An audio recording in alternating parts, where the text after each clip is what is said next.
أما بعد فأعوذ بالله من الشيطان الرجيم بسم الله الرحمن الرحيم قل لا أسألكم عليه أجرا إلا المودة في القربى آخر میں ایک نقطہ کافی میں لوگ دفتر دی بے اقرام مغن کر دی نبی سرور نے اگر جنت میں جانے کا ارادہ ہو تمامی کا تو گلے میں پہنو محمد کی غلامی کا شاہت حسین بادشاہت حسین دین حق حسین دین پناہت حسین سردار ندار دست در دست یزید حقا بنائے لا الہ حق حسین اس کی ہمت بے علی شیر خدا کو ناز ہے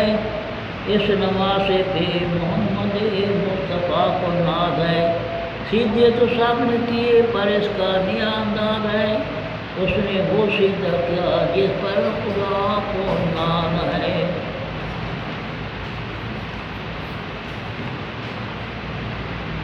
اے بار الہ نو سناتا پھرتا تا روز حشر اشکی بہاتا پھرتا امداد نہ کرتے اگر کربلا میں حسین اسلام تیرا ٹھوکریں کھاتا پھرتا جو دیکھتی آ کے شوروں پہ سویا وہ حسین جس نے اپنے خون سے عالم کو دھویا وہ حسین جو جوان بیٹے کی میت پر نہ رویا وہ حسین جس نے سب کچھ کھو کے پھر کچھ بھی نہ کھویا وہ حسین جس نے اپنے بچوں کو دے دی سخاوت وہ حسین ہنس کے جس نے پی لیا جام شہادت حسین قتل میں اصل میں مرگ یزید ہے اسلام زندہ ہوتا ہے ہر کربلا کے بعد نہ بیعت کی وجہ پا رہی نہ یزید کا ستم رہا نام حسین جسے زندہ رکھتی ہے پھر کربلا میرے دوستوں عزیز و جوان بھائی تمہارے سامنے قرآن مجید سورہ کی آیات مبارکہ پڑھی ہے کہ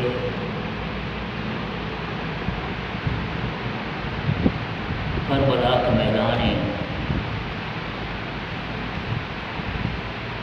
جو واقعہ شان کربلا جو دنیا نہیں بولے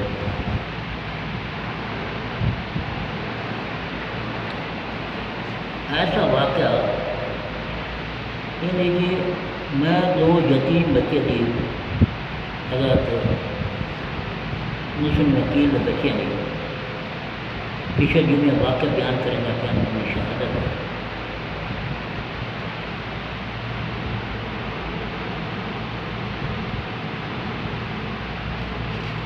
کر کے اگاں بچے کی شہادت پھر کربلا کے میدان حالات کے مطابق کر کے تو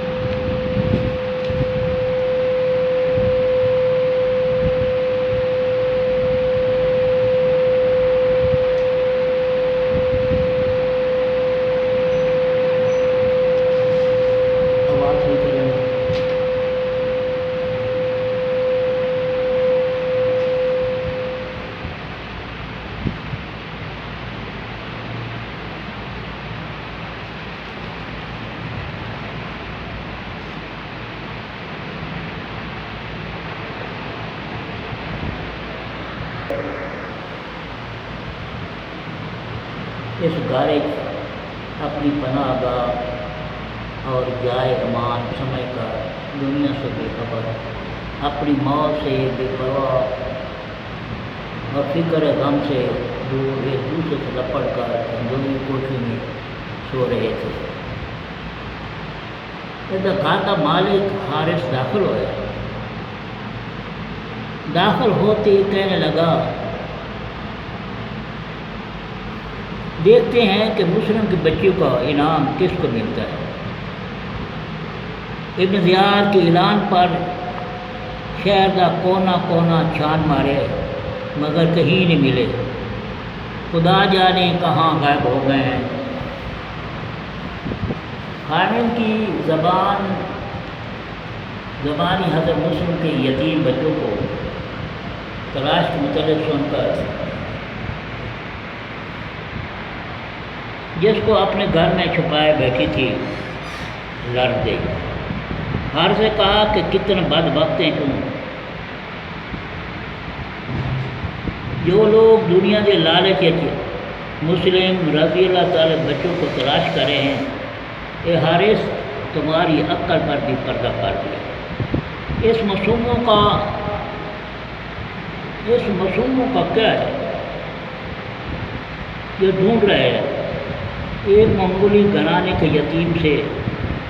ہمدردی، خدا اور رسول کی رضا کا باعث ہوتی ہے۔ تو حضرت مسلم کے فرزند ہیں، خاندان نبوت کے چشم چراغ ہیں اور اہل بیت کے گھرانے کے یتیم ہیں، اس لیے کوش کر عقل سے کام لے، ان کو قتل کر کے لعنت نہ خریدو، رام کر کے جنت لے لو۔ حارث یہ ٹھیک ہے، ان کو مار کر ابن زیاد سے تجھے دولت ملے گی، عزت ملے گی، شہرت، دنیا کی ہر نعمت ملے گی، مگر یہ چیز فانی ہے، مٹنے والی ہے، ختم ہونے والی ہے۔ حارث وہ سودا کر جو ہمیشہ کے لیے نفع بخش ہو اور آخرت بھی تیرا کام آئے، وہ یہی ہے کہ حضرت مسلم رضی اللہ تعالیٰ عنہ کے یتیم بچوں پر ترس کھاؤ، ان کو گلے لگاؤ، ان کو معصومیت، بے کسی اور یتیمی پر رحم کر کے خدا کی رحمت اور کمی والے آقا کی شفاعت کے حقدار بن گیا۔ بیوی نے گفتگو سن کر حارث نے جھڑک دیا اور بستر پر لیٹ گیا اور کروٹیں لینے لگا۔ ماں کے سینے سے لپٹ کر سونے والے یہ بچے آج ایک دوسرے سے چمٹ کر سوئے تھے۔ آدھ رات ہوئی تھی، چھوٹے نے خواب میں باپ کی پیاری صورت دیکھی، کئی دن سے جدا تھا، آنکھیں باپ کو دیکھنے کو ترس گئی تھی، باپ کی صورت دیکھی تو چلا اٹھا، آئے ابا جان آپ کہاں ہیں؟ آپ ہمیں ملتے کیوں نہیں ہیں؟ ہمیں کیوں چھوڑ گئے ہو؟ ہمارے یہاں کوئی خیر خواہ نہیں، کوئی آسر نہیں، اے ابا ہم کدھر جائیں؟ آنکھ کھلی، باپ کی صورت پھر غائب ہو گئی۔ بچہ زور زور سے رونے لگا،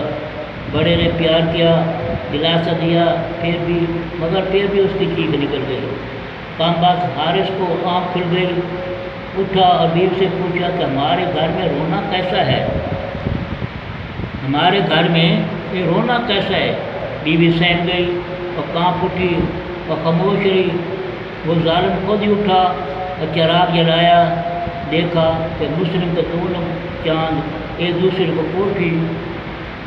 کوٹھی کو روشن کیے بیٹھے ہیں۔ حارث نے غضبناک آواز میں پوچھا تم کون ہو؟ دونوں معصوم بچے چونک گئے، اس گھر کی ہر دیوار کو اپنا خیر خواہ سمجھتے تھے، اس لیے فوراً بول اٹھے مسلم کے بچے ہیں؟ مسلم کے بچے ہو؟ وہ حیران ہو کر بولا کل سے تمہاری تلاش میں ہوں، شہر کا کونا کونا چھان مارا ہے اور تم میرے گھر میں آرام کر رہے ہو؟ بس پھر اس ظالم نے زلفوں سے پکڑا اور گھسیٹتا ہوا باہر لے آیا، پھول جیسے رخساروں پر تماچے مارے، پھر بالوں سے پکڑ کر زمین پر پٹک دیا، پھر مشکیں بائیں باندھ کر جنگل میں لے چلا۔ یتیم بچے حسرت سے ایک دوسرے کے منہ تکتے اور کبھی رحم طلب نگاہوں سے حارث کو دیکھتے، شاید اس کو ترس آ جائے۔ بیوی آگے بڑھی، ہاتھ باندھ کر کھڑی ہو گئی۔ حارث سے کہا کہ معصوم ہیں، مسافر ہیں، یتیم بچے ہیں اور گلشن اہل بیت کے پھول ہیں، رامکار اور ترس کا، ان کو چھوڑ دے، ان میں سے میں نے بے وفائی کی ہے، میں نے تیرے پنجے میں اس کو پھنسایا ہے، دیکھ یہ قابل رحم ہے، وطن سے دور ہیں، ان کی آنکھیں اشکبار ہیں، جنت کے مالک ہیں، کوثر کے ساقی ہیں۔ حارث پر اس تقریر کا کوئی اثر نہ ہوا، لالچ نے اس کو اندھا کر دیا تھا، اور حارث طمع نے اس کے دل کو پتھر بنا دیا تھا۔ اس نے تلوار لی، آگے بڑھا، کنیز قدم میں گر پڑی، ہاتھ جوڑنے سے کہا، ہاتھ جوڑے کہا کہ مسلم کے فرزندو، میں بے قصور ہوں، میری نیت ٹھیک تھی، میرے دل میں تمہارے لیے محبت تھی، میں تمہارے گھر کی لونڈی ہوں، اب میں اپنے کیے پر پچھتا رہی ہوں، تمہیں اس گھر میں کیوں لے آئی ہوں، مگر مجھے پتہ نہیں تھا کہ میرا مالک انسان سے حیوان بن چکا ہے، اس کا دل پتھر ہو گیا ہے، خدا کے لیے مجھے معاف کر دو، حشر کے میدان میں اور بارگاہ مصطفیٰ میں مجھے شرمندہ نہ کرنا۔ صبح ہوئی، سورج کی شعاعیں حارث پر لعنت برساتی ہوئی کوفے کے دور و دیوار پر بکھر گئی۔ ظالم حارث ان دونوں کو دریا کے کنارے لے گیا، میان سے تلوار نکالی، ان دو بچوں کے سروں پر لڑائی۔ حارث کی بیوی اور کنیز آگے بڑھی، ایک نے محمد کو سینے سے لگایا، دوسرے نے ابراہیم کو دامن میں چھپایا، مگر اس ظالم نے اپنی بیوی کو اور کنیز کو ابھی خاتمہ کر دیا، اپنی بیوی کو مار دیا اور کنیز نکرانی کو مار دیا۔ پھر حضرت مسلم رضی اللہ کا یتیم شہزادوں پر حارث کی تلوار چمکی، بے وطن مسافر نے التجا کی، لاوارث یتیموں نے ہاتھ جوڑے اور بے سہارا پردیسیوں نے اپنی بے کسی اور یتیمی کا احساس دلایا، پھر اپنے خاندان کی تہذیب و تقریب یاد دلائی، خدا رسول کا واسطہ دیا، اپنے گھرانے کی عزت آبرو کا بیان کی، فرمایا بولے ظالم نہ اٹھا جفا کے لیے، رحم کر بے قصوں پر خدا کے لیے، چھوڑ دے بخش دے مصطفیٰ کے لیے، کیوں یتیموں کے دل کو دکھانے لگا، ظلم مت کر ہم خود ہی مظلوم ہیں، بے نوا ہے یتیم ہے معصوم ہے، ہارے گور و کفن سے بھی محروم ہیں، کیوں یتیم پر خنجر چلانے لگا، بولے بولے بربخت بولے بدبخت کرنے دے ہم کو وضو، دو معصوم بچوں نے کہا او بے بخت آسان بھول تو کریں دے، دو یتیم بچے 7 سال کا 8 سال کے بچے، ایک نام محمد ہے ایک نام ابراہیم ہے، اگر مسلم نے شہزادے ہیں، بولے بدبخت کرنے دے ہم کو وضو، سیدھا تو کر جائیں ہم قبلہ رو، قتل کر دینا سیدھے میں دونوں کو تم، بھائی کو بھائی سے کیوں چھڑانے لگا۔ حضرت مسلم کے یتیموں نے یعنی محنت کی تھی، سماجت کی تھی، اور جہاں سے ہر آئے کام پڑا، ارتجا اتنی کی کہ عرش عظیم بھی کام اٹھا، فرشتے رو پڑے، انہیں تڑپ گئی، مگر بے رحم حارث کے دل میں رام کا جذبہ نہ ابھر سکا۔ کھڑا کا بولا مسلم کے بیٹو مرنے کے لیے تیار ہو جاؤ، میری تلوار تمہاری گردنیں اڑاتی ہے۔ محمد بڑا تھا، آگے بڑھا، ہاتھ جوڑ کر کہا، التجا کی، اگر تو نے ہمیں قتل کرنا ہے تو پہلے مجھے قتل کر، تاکہ میری آنکھیں چھوٹے بھائی کی لاش تڑپتی ہوئی نہ دیکھیں۔ ظالم چھوٹے کی طرف بڑھا تو چھوٹا ابراہیم آگے بڑھا اور درخواست کی کہ میری یہ منت مان لے کہ پہلے مجھے قتل کر، تاکہ اپنے بھائی کی گردن اڑتی نہ دے سکوں۔ پھر وہ وحشی حارث آگے بڑھا، حضرت محمد کے سر کو تن کر جدا کر دیا، سر زمین پر آ گرا جیسے آسمان سے کوئی ستارہ ٹوٹ گیا ہو۔ چھوٹے نے اپنے بھائی کے سر کو جھولی میں اٹھایا، چیخیں نکل گئیں، دھارے مار کر رونے لگا، ہائے بھائی، باپ کے بعد مجھے تمہارا سہارا تھا، ظالموں نے وہ بھی چھین لیا، مجھے پردیس میں اکیلے چھوڑ گئے ہو، اب میں کدھر جاؤں گا، کس کو پکاروں گا؟ اے اللہ میں اکیلا رہ گیا، آئی اس لاش کے حلقوں بری دے صدا، اے میرے بھائی میں قربان ہو جاواں، میں صدقے جاواں، میں صدقے جاواں ذرا، تیری آغوش سے کیوں کر نہ ہوں اس وقت جا، گود پلائے کھڑی ہے یہ جناب زورا۔ بڑے بھائی نے کہا اماں فاطمہ آئی پڑتی ہے، بھائی جان نے گھبراؤ، تیری آغوش سے کیوں نہ کر ہوں اس وقت جدا، گود پھیلائے کھڑی ہے یہ جناب زورا رضی اللہ تعالیٰ، مجھ کو لپٹا کے گلے پیار سے خوش ہوتی ہے، خون چہرے پہ ملتی ہے اور روتی ہیں۔ چھوٹا اپنے بچے اپنے بھائی کے ساتھ کو چوب رہا تھا کہ سمدیل نے تلوار کا دوسرا وار کیا، اس کا سر بھی اڑا دیا، پھر لاشوں کو دریا میں بہا دیا، ڈوب کر نہر میں کوثر کے کنارے پہنچے، آئی حیدر کی صدا پیارے ہمارے پہنچے، آئی حیدر کی صدا پیارے ہمارے پہنچے، انا للہ و انا الیہ راجعون۔ میرے دوستو یہ واقعہ کتنا شانے ہے، بڑے ہوئے واقعہ گزرے، لیکن یہ واقعہ ایسا ہے کہ ساری عمر روندے رہو تو بات یہ پورا نہیں مانا کر رہا۔ دیکھو یہ شروع تو اللہ تعالیٰ کا فیصلہ ہو چکا ہے، یہ مولوی جڑے وجہ نا یہ یزید نو امام بنے نے اس طرح کریں دے بالکل جھوٹے نے، تو اللہ نے فیصلہ کر دیتا ہے۔ حضور اکرم صلی اللہ علیہ وسلم بیٹھے تو میں فضل آندی ہے ابن باجدی یہ مشکات سے تھوڑی پیچھے ہوئے نا تو ہار سڑے نا کہ ولادت حسین کی ولادت کے بھی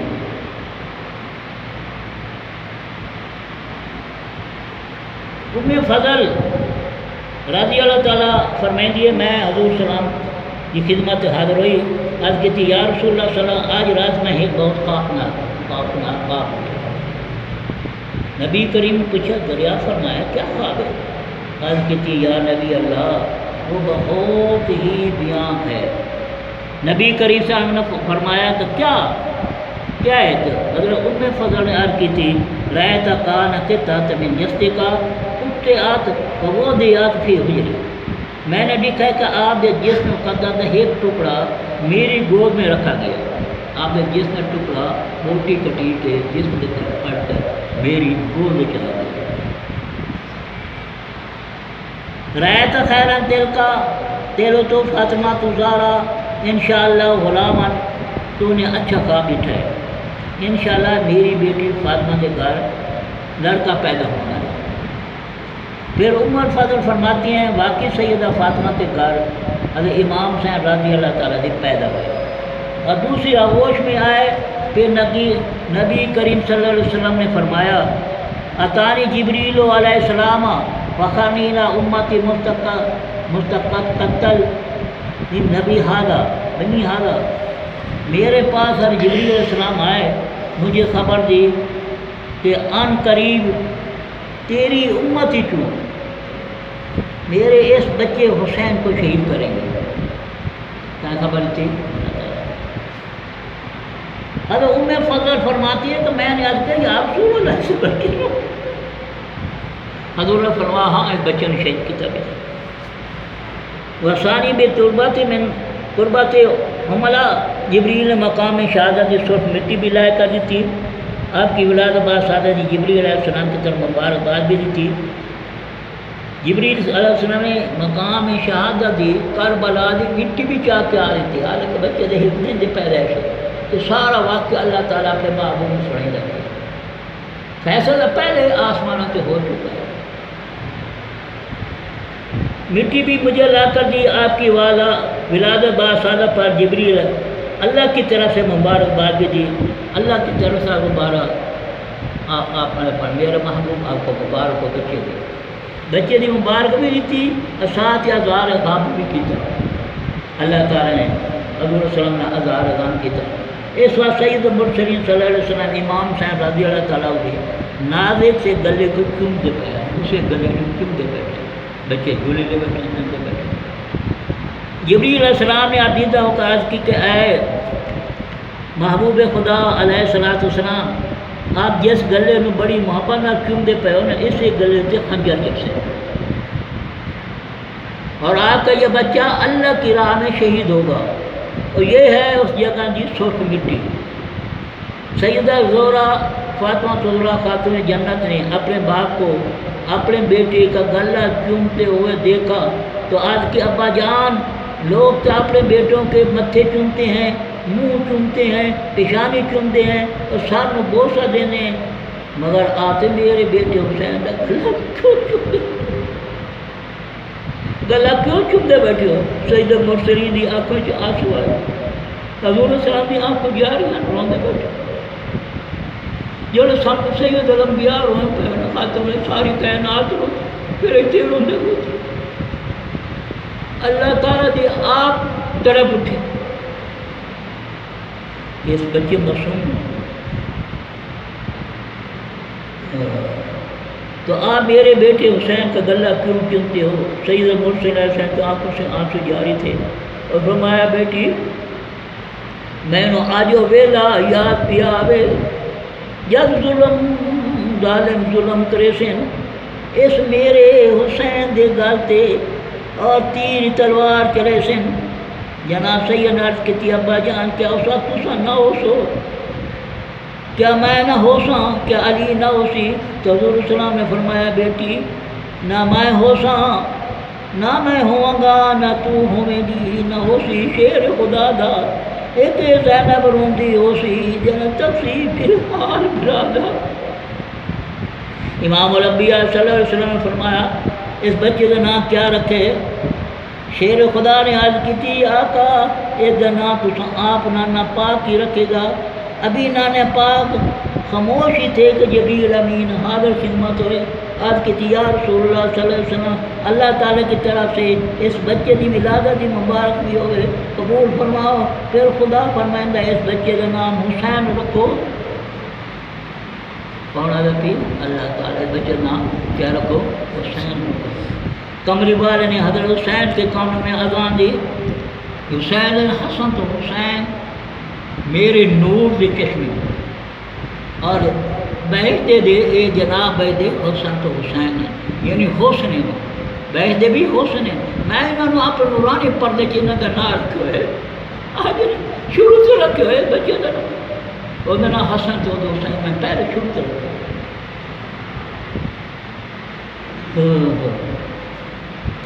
آپ نے اذان دیتی، حضرت حسین دے کانے کی اذان دیتی اور ساتھ ہی فرمایا بیٹا رضی اللہ تعالیٰ عنہ یہ تیرے نانے مصطفیٰ کی آواز ہے، یہ لاج رکھنا۔ امام حسین رضی اللہ تعالیٰ عنہ نے آنکھ کھولی، نانے پاک کی طرح دیکھا، نگاہ سے نگاہ ملی، نظر سے نظر ملی تو حضرت امام حسین رضی اللہ تعالیٰ نگاہی میں جواب دیا نانا جان آپ فکر نہ کریں، اگر آواز آپ کی ہے تو کان حسین رضی اللہ تعالیٰ کا ہے۔ لوگ تو مسجد کے قرآن پڑھسیں، ممبران سے قرآن پڑھسیں، مسلح سے قرآن پڑھسیں، مگر نانا جان اگر وقت آیا تو میں نیزے پر قرآن پڑھ کر سناؤں گا۔ جب دنیا کا قائم ہے امام حسین کا نام زندہ رہے گا، اس لیے نہیں وہ نواز رسول ہے، اس لیے نہیں وہ جو جگر گوشہ بطول ہے، اس لیے نہیں وہ نور نگاہ ہے۔ حضور اکرم صلی اللہ علیہ وسلم کیا کیا کہنے کی؟ انہوں نے کہا بیٹا فاسق فاجر دی بیعت لیا کرتے ہیں، فاسق فاجر جزیدی فاسق فاجر دی بیٹا بیعت نہیں کرنی چاہیے۔ یہ میں تیرے کان نے دسے نا، کان تو میرا ہے، آواز تیری ہے، کان میرا ہے، میں نانا بہت بے فکر ہوں، میں یہ امتحان بکتا کرے یہ پرچہ دیکھ ویسے جب تک دنیا قائم ہے حسین کا نام زندہ ہے، اس لیے نہیں کوئی ناس رسول ہے، اس لیے نہیں وہ جگر گوشے بطول ہے، اس لیے نہیں وہ نور نگاہ علی ہے۔ نواس رسول ہونا بڑی سعادت، جگر گوشے بطول ہونا بڑی شان ہے، اور نور نگاہ علی ہونا بڑی عزت ہے، لیکن امام حسین کا نام اس لیے زندہ ہے، اس کی ہمت پہ علی شیر خدا کو ناز ہے، اس نواسے پہ محمد مصطفیٰ کو ناز ہے۔ سیدھے تو سب نے کیے پر اس کا نیاز زیادہ ہے، اور نے وہ سیدھا کیا جس پر خدا کو ناز ہے۔ میرے دوست، یہ تو فیصلہ پہلے ہو چکا ہے، یہ فیصلہ پہلے ہو چکا ہے۔ اسی طرح امام حسین علیہ السلام مسلم نقیر کی شہادت بعد، اپنے بچے کی شہادت بعد آپ روانہ ہو گیا کربلا والے پاسے کر کے، یعنی انہیں کہنے پاسے کر کے کوفے والے پاسے، کوفے نے خط جو لکھا آدمی تو آدمی بھیجے، کتنے ہزارہ خط آئے اور قاصد آئے کہ ساڑھے کو لو اسا یزید کی بیعت نہیں کریں دے، تھوڑی بیعت کرے سائیں، اسا مارنے سائیں سب کچھ۔ حضرت مسلم نقیر جڑ گیا، صحابہ کرام نے آکھا مکہ دے لوگ کٹھے ہو گئے، آقا تسا نہ ونجو، وہ جڑا کوفے لوگ ہیں بے دل ہیں، دھوکھے باز ہیں، کہ تمہیں دھوکھا نہ دے، تسا نہ ونجو، اسا رکے دے پینا، ساری جانا تیرے تو قربان ہے حسین، نہ ونجو۔ اس کہ یار یہ دسو کل کون میں اپنے ابو علی نو اور نانے مستر کیا جواب دے سا، بھئی تیرے کو خط تو خط ہے، قاصد ہے، تو کیوں نہ گیوں، تو کیوں نہ گیا، میں کیا جواب دے سا۔ اسے کہ اگر وجنا ہی ہے نا، پہلے چاچے نے پتر ہے مسلم نقیر، انہیں بھیج، وہ وہاں حالت ویسی، وہ خط لکھ سی، تانے کر کے تین وجہ نہیں سانی تین وجہ حالات متعلق کرتے۔ آپ مسلم نقیر جنم پہنچے کتنے کوفے لے تھے، لوگوں نے نعرے لاؤنا دیتے، امام حسین دے نعرے لگے، کام کا 40,000 کوفی نے حضرت مسلم نقیر دے ہاتھ سے بیعت کی تھی کہ جان ساڑی مار مٹن واسطے تیار ہے، یہ کہ یزید یہ سے بیعت نہیں کرے گے۔ اسی طرح کر کے اور کافی ہوئے، آپ نے خط لکھا، خط لکھ کے قاسم بھیج دیتا، بھئی اتنے آدمی 40,000 کتنے زیادہ بندے آندے بہن اور تیرے نا کے جان قربان واسطے کریں، تو سا جلدی کرو تشریف لے آؤ۔ خط مکے پہنچ گیا،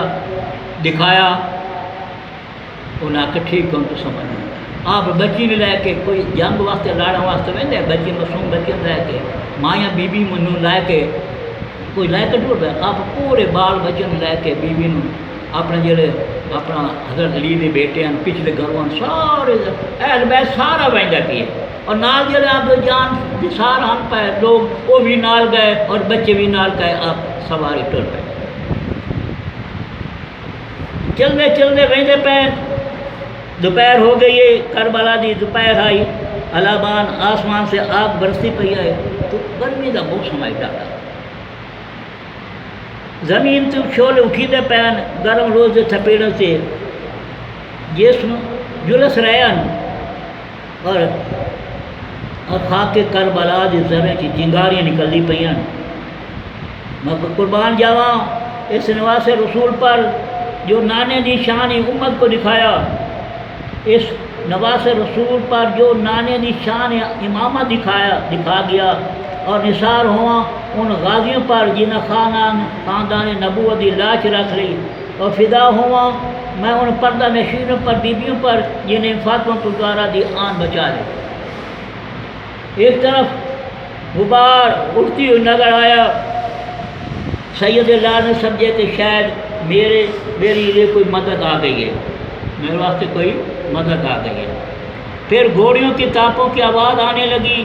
امام عالی مقام نے جانا کوئی فوجی دستہ ہے جو ہماری امداد کو آئے، مگر جب گھوڑے قریب آئے تو دیکھا عمر سعد ہے جو ایک لشکر جرار کے ساتھ میدان کربلا اتر گیا۔ کون ہے؟ عمر سعد، جدید طرف آئے، ابن زیاد طرف آئے۔ لوگوں کی عقل حیران ہے، لوگوں سارے بھی عقل حیران ہے۔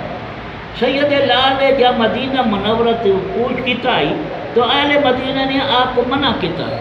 جب مدینہ تو ٹورے ہیں نا، اہل مدینہ نے روکے نہ منع یا مکہ مکرمہ آ گئے تو مدینہ تو مکے آ گئے، تو مکہ مرمہ تو آپ روانہ ہونے لگے تو مکہ والوں نے راستہ روک لیا، راستہ نہیں منع دیتے، بھاویں وہ خاتی آئے نا واتی نہ ونجو، اسا نہیں منع دیں دے۔ صفا دے مقام تے فرزوق شہر نے کوفے جانے کی درخواست کی تھی، سالبہ کے مقام پر بکر اسی نے روکا، یعنی وہ صفا دے فرزوق شہر ہے، اس کے امام صاحب اگر نہ منو تو لشکر جرار 20,000 کا لشکر ہوتا ہے، نہ لڑا واپس کر کے نہ منو، سمجھا نہیں پئی؟ آپ نہیں رکے،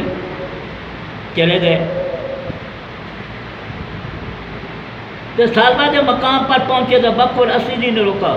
یہ سالبہ ایک مقام ہے، گاؤں آیا، اتنے جب پہنچے نا بکر اسدی نے آ کے روکیا، انہوں نے کہا کہ نہ اب بڑا دشمن تو ابھی جان دے، ٹھیک ہے لوگ اگر دل تو ہم تو آنا رہے کر اسے جزید ہی نال کر کے جناب من آئے ہوتے۔ پھر ہور دن ریا نے ہور دن ریا نے آپ کیا کسی جانب نکل جانے کا مشہور دیتا ہے، اور پاسے نکل ادھر چلے گئے، کہا پر رک میں کھڑا تو سمجھا لے کرو، چلے ہونے مشہور دیتا، مگر آپ نے مدینے والوں کے منع کرنے پر نہ رکتے تھے، مدینہ لوگ نہ رکے، اور نہ ہی مکہ والوں کی درخواست ہوتے منظور کی تھی، نہ ہی فرزوق شہر دی تجا مانتے تھے، نہ ہی تورا بن عدی دی، نہ ہی بکر اسیدہ مشر قبول کی تھا، نہ ہی ہور کا یہ آخری یہ بات کیا تھی کہ آپ کے دل میں کوئی تکبر غرور پیدا ہو گیا ہے، نہیں کہ آپ کی عقل سلیم جواب دے چکی ہے، ہرگز نہیں، میری توبہ۔ تو پھر میرے تعجب کی بات ہے، تو بڑے تعجب کی بات ہے امام حسین کہنا فیصلہ آئی، اللہ تعالیٰ کا فیصلہ ہو چکا ہے، خاک کے کربلا کی مٹی دیتی گئی، نہیں سمجھے؟ وہ کربلا کی مٹی بھی دیتی، مٹی آپ کی بیوی دیتا ام سلمہ یہ مٹی شیشے جو رکھے جب مٹی خون بڑھوائیں یہ سمجھے میرا حسین شہید ہو چکے، اس وقت یہ بچہ ایک دن کا اس وقت کی گل ہے، ام سلمہ کی بیوی پتہ لگے بیوی میرے حسین دے شہید ہونے تک راسے انہوں نے دے جب مٹی خون بڑھوائیں نا میں سمجھے میرا حسین شہید ہو گئے۔ یہ سارے اتو آپ نے نانے دے کام کر کے جو دیتی، میں آواز دیتی نانا ٹھیک ہے میں نہیں بیعت کرے گا، جانا قربان کر دے سا سب کو کرے سا اسلام میں بچے بے فکر ہو، آواز تیری ہے تو کان میرا ہے، انشاءاللہ میں لاج رکھسا نانے دی پوری امت کی لاج رکھسا میں سارے رکیں گے نہیں رک لگے کیونکہ افضل کا فیصلہ اے مولوی تو سب کے سمجھے یہ تو افضل کا فیصلہ آئی پیا تو آ جاتے پہ حسین باغی آئی جناب امان کیوں لڑنے واسطے گیا، لڑنے واسطے نہ بال بچے لے کے ونجا بیوی بچے نہ لے کے ونجا نہیں، وہ تو حق کا فیصلے واسطے بھیجا گیا۔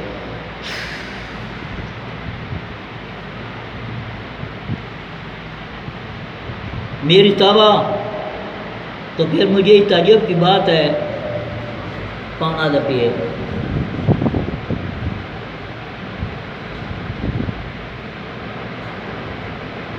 کون آدھا پیے اور آدھا میں حیران ہوں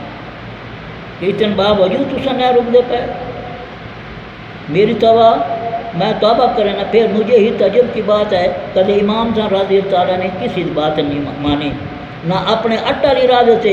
آگے بڑھتے ہی گئے، بڑے ممکن ہے کسی کی پریشانی کی ذہن میں یہ بات آئے پیدا ہو، کسی بے عقل کی عقل حیران ہو آپ نے ایسا کیوں کیتا، ایسا حالانکہ دے دے پہ پتہ یہ سب کے چرا ملے اس بعد ایسا کام کیوں کیتا ہے، کسی بے عقل کی عقل حیران ہو کر آپ نے ایسا کیوں کیا، مگر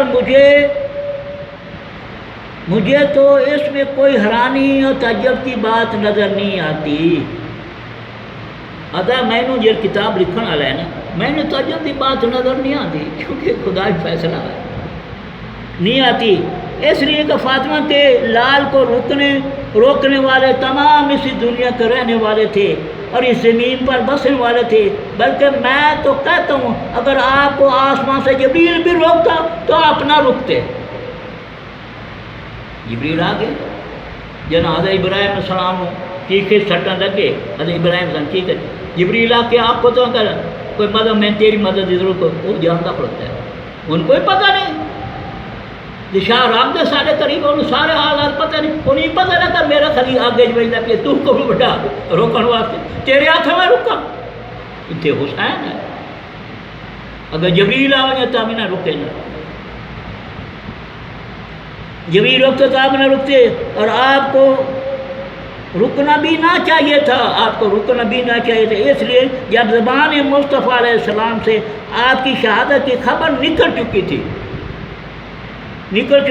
اور یہی نوشتہ تقدیر تھا، یہی نوشتہ ہے یعنی تقدیر کو لکھو ہے،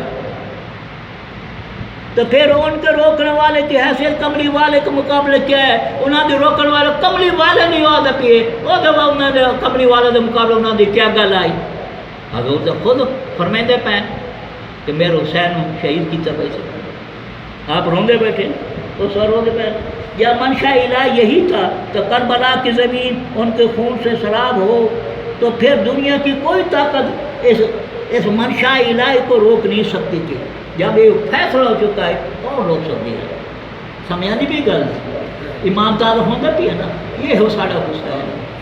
جس نے اسلام کو بچایا، یہ مسلح بچائے، آج ماحول نہ ہوں تو نہ مسجد ہوندی نہ مسلح ہوندے نہ کاش ہوندے، باندر نہ چاہے نہ شراب پیوے نہ عیاشی ہوئے اڈے بن ونجے نہ۔ منشا الہ یہی تھا کہ کربلا کی زمین کو خون سے سراب ہو، کہ کربلا دی مٹی جڑے حسین دے شہزادے دے اہل بیت دے انہاں دے جڑے نال ساتھی انہاں نال خون نال ریز ہونی ہے، اتنے اسلام نے غلام ہونا ہے۔ دنیا کی کوئی طاقت بھی منشا الہی کو روک نہیں سکتی تھی، کیونکہ امام حسین رضی اللہ کو روکنے والے بھی آپ کی شہادت کی پیش گوئی سے واقف تھے، روکنے والے جو انہوں نے پتہ ہے کہ شہادت امام حسین کی شہادت برحق ہے، انہیں پتہ ہے، اس لیے میری ذات میں تو اللہ کے اس کو روکنے والا خود ہی غلطی پر ہے، اس پر اللہ کے اس منشا کو، اللہ کے اس ارادے کو، اللہ کے اس امتحان کو، جو سارے نبیوں تو ساروں کو بڑا امتحان حسین نے دیتا ہے، انہوں روکنا کوئی نہ جڑا اللہ تعالیٰ نے امتحان نہیں دیتے، تو یہ ہاں البتہ تعجب ہے اس بات پر، اور عقل انسانوں پر حیران ہے اس پر کیا ستم گرافی ہے، جو لوگوں نے اپنے رسول کے نواسے کو اپنے پیشوا کو بنا کر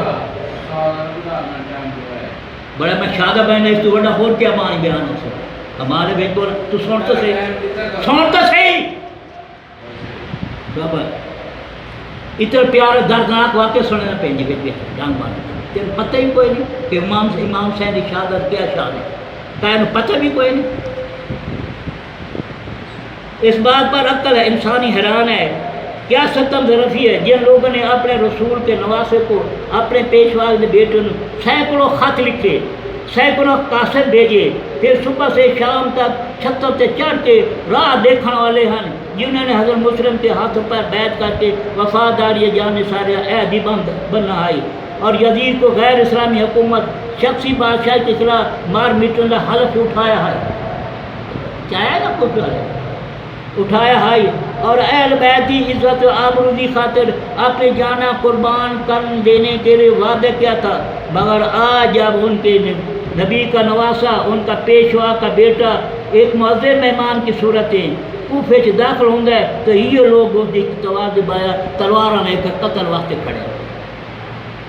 کتنے دکھ کے بعد، اور عقیدہ محبت کی بجائے اس کی ضیافت اور تیروں کی بارش سے کرتے ہیں، وہ دی ضیافت اور دی مہمان آگے تیروں کی بارش کریں گے، اور اس مقدس مہمانوں کی شربت پلانے کی بجائے ان پر معصوم بچوں پر پانی تک بھی بند کر دیتے ہیں، اپنے بلائے ہوئے مہمان کو نہ شہر میں داخل ہونے دیتے ہیں نہ ہی واپس جانے دیتے ہیں، جس کو یقین دلا کر بلایا تھا کہ تمام کوفہ آپ کی بیعت کے لیے تیار ہے، آپ پر جان قربان کرنے کے لیے بےتاب ہیں، اب جب وہ انتہائی مظلومی بے کسی صورت میں ان کو آیا تو پھر وہی لوگ اپنے کیے ہوئے تمام وعدوں کو پھر گئے، اور مار مٹنے کی بجائے کہ کیتا عہد کو توڑ کر قربان ہو جانے کی قسمیں سے منحرف ہو کر ان کو یزید کی بیعت کرنے پر مجبور کرتے ہیں، یزید کی بیعت کرنا مجبور کریں گے۔ پھر یہ بھی حیرت انگیز کی بات ہے، صرف 72 انسانوں کا ایک مٹھی بھر اور غیر مسلح جماعت کے ساتھ یا انہوں کو ہتھیار ہیں، نہ تلوار ہے، نہ کاٹے. غیر مسلح جماعت کے ساتھ جنگ کرنے کے لیے جیل میں بوڑھے بھی ہیں، بچے بھی ہیں، بیمار بھی ہیں اور پردہ نشین عورتیں بھی ہیں، اور 20,000 آزمودہ لشکر جرار میدان میں لانے کی کیا ضرورت ہے؟ 20,000 لشکر جتنے نا بچے چھوٹے چھوٹے معصوم بچے عورتیں پردہ انہوں کا مقابلہ ہے کہ 20,000 لشکر لے کے. اگرچہ اس کی شان مثال کہیں بھی نہیں ملتی، ایسی مثال دنیا قیامت تک نہ مل سکتی، مگر کیونکہ انہوں نے شیر خدا کو خیبر کے قلعے کا دروازہ اپنے ہاتھوں پر اٹھاتے دیکھا، انہیں شیر خدا سامنے مارا بھائی تو شیطان کی لوم نہیں ہے، میں اللہ سے میری ماں نے میرا حیدر نہ رکھے، مارے تلوار تلے کر کے زمین دے تخت والا جناب وہ جو دروازہ آئی جس 50,000 بندہ چھکیندا ہے، حسین نے چاہ کے مارے ٹھکا کے وہ نکل گئے بھاج گئے. وہ حسین وہ علی ہے، وہ دا بیٹا ہے، شیر خدا دا بیٹا ہے. سمجھا نہیں بھائی؟ اور مرحبی لاش ذوالفقار حیدری دی ذرا سے زمین پر تڑپتی دیکھی گئی. جنگ بدر میں حنین میں بدر و حنین میں شاہ مردی کی تیز بڑی تیزی کے دیکھ کاٹ کر دیکھ گئی. جنگ بدر دیکھو کیوں علی نے کاٹ کی تھا. غزوہ خندق میں عمر بن عبد الوہاب کے مقابلے میں علی کی پروردگاردہ کا نظارہ کر چکے تھے اور جانتے تھے اگرچہ یہ مٹھی بھر جماعت ہے، غیر مسلح ہے، مٹھی مار جماعت ہے، غیر مسلح کے ہتھیار نہ کوئی نہیں، حسین کی جماعت، ان کے پاس لڑائی کا کوئی سامان بھی نہیں ہے، مگر یہ بھی جانتے ہیں اگر اس کے رگوں میں شیر خدا کا خون ہے، سینوں میں شاہ مردان کا دل ہے، اور دل کے بازو میں دنیا کے بازو میں اپنے جسم کو قربان کر دوں گا، لیکن اس فاسق کی بیعت نہیں کریں گا میں. جب صلح کی کوئی صورت نہ نکل سکی تو امام سے نے سمجھ لیا اب جنگ ہو کے راسی، تو صلح تو کوئی نہیں ہوتی پہ جنگ ہو کے راسی. تو آپ نے اپنے با وفار غمسار بی بی حضرت شہر بانو کے پاس گئے، تو یہ پاس گئے اور فرمایا شہر بانو میں جانتا ہوں تم نوشہروان عادل کی پوتی ہو اور ایران کے نامور پرشکو بادشاہ کی بیٹی ہو، اور میں بھی جانتا ہوں کہ تم ایران کے شہزادی سنہری تخت پر بیٹھنے والی ایران کی ملکہ ہو اور ریشمی لباس پانے والی اور سونے والی ہو اور سونے اور چاندی کے برتن میں پانی پینے والی ایران کی شہزادی ہو، مگر تم نے میرے ساتھ یہ حوصلے نال اور پرسکون سے زندگی بسر کی، میں اس کا شکر گزار ہوں. شہر بانو شہر ایران کی شہزادی ہے، جنا ایران کے عمر فاروق آدم نے حملہ کیا تے قید بن کے آئی ہے. وہ بعد وہ بیٹی آخر لگ گئی سامنے سے نہیں شہزادی چاہیے، حسین شہزادہ ہے ساڈا، وہ نہ رہے شہزادی ہو نہ میری کا کرے سا عمر فاروق نے فاصلہ، مگر تم نے میرے ساتھ حوصلہ صبر سکون زندگی بسر کی تھی. کہنے سے پہن آپ بی بی شہر بانو ایک گل کریں گے پہن اس کا ممنون، مگر عرب والوں نے تمہاری کوئی قدر نہیں کی تھی اور ان ظالموں نے تمہیں یہ دن بھی دکھایا. آج تم اس تمہارے بچے پانی کے قطرے کو ترس رہے ہیں. میں جانتا ہوں کہ تم پر یہ مصیبت رات تھی اور دکھوں کے دن سب میرے لیے ہیں، یہ راتی دکھاں دن جو میری وجہ کرتے ہیں. اور جب چونکہ حالات لاگا بگڑتا وہدا پیے، پتہ نہیں کس وقت دشمن کی طرف سے جنگ کا اعلان ہو جائے، اس لیے بہتر ہے تم اپنے بچوں کو لے کے بال بچوں کو لے کر ایران چلی جاؤ. اپنی بیوی اپنے بال بچوں لے کے ایران چلی جاؤ، جہاں تم چاہتی ہو چلی جاؤ، میں اس کا انتظام کر دیتا ہوں، میں انتظام کر دینا تین بھیج دینا جتنے تیرے دل چاہ، مگر قربان جاواں اس غمسار بیوی کی قدموں پر خاک پر قربان ہوا اور فدا ہوا امام پاک کی وفادار پر، حرم پاک کی جوتی کے نوک پر اور بیوی کی جوتی کے نوک میں جان کر اس بات ہے جس نے آخر وقت پر اپنے شوہر کا ساتھ نہ چھوڑا اور اپنے بچوں کی قربانی دے کر اپنے شوہر کی آن بچا گئے. دست کربلا کے تپتی و ریگستان کی شدت میں بھوک اور پیار برداشت کر کے وفادار بیوی ہونے کا ثبوت دے دیا. ایسی بیوی ہیں ساری مصیبت وقت آتے حالانکہ ایران دے سونے دے تخت پاؤن والی تے اپنا ان دے پیارے پانی پیون والی ایسی شہزادی امام علی مقام دی گفتگو سے بیوی شہر بانوں پر رکھا کر آنسو جاری ہو گئے، رون لگ گئی اور شہر کے قدم اور خامے کے قدم پر گر پڑی، عرض کہتی ہے میرے آقا خدا کے لیے آخری وقت مجھے اپنے دروازے کو نہ دھکا دو، مجھے اپنے دروازے دھکا نہ دو اور اپنے قدموں سے دور نہ کرو، اور گلشن اسلام بیا بیاری کے لیے مجھے بھی اپنے بچوں کا خون پیش کرنے دو، پے کرنے دی اجازت دیجیے، ورنہ دنیا دی عورتیں بھی موجود تان کرے سے دنیا دی عورتیں پرائی آئی تو تانے کر آخر بیگانی آئی، اس لیے مشکل کے وقت اپنے خامد کا ساتھ چھوڑ گئی۔ یہ میں مکائی بتا کہ ٹائم ہوئے یہ میرے پوت یہ واقعہ شہربانوں کا میرا اتنے یہ واقعہ میں سارا کام واقع کرنا سنا اتنے ازل تو فیصلہ ہو چکا ہے کہ یہ سارے ساتھ جتنے آ سکتے حسین تین چھوڑ کے نہیں یعنی جانا لگی ہوئی سب پاس نہیں چھوڑے با حسین دے نال ساتھی کتنے ہا وفادار آج یہ آنسو بہندے پہ جوان بڈھے عورتیں جب سمجھیں آنسو بہندے ایک قیامت تک واقعہ نہیں ہوئی وما علینا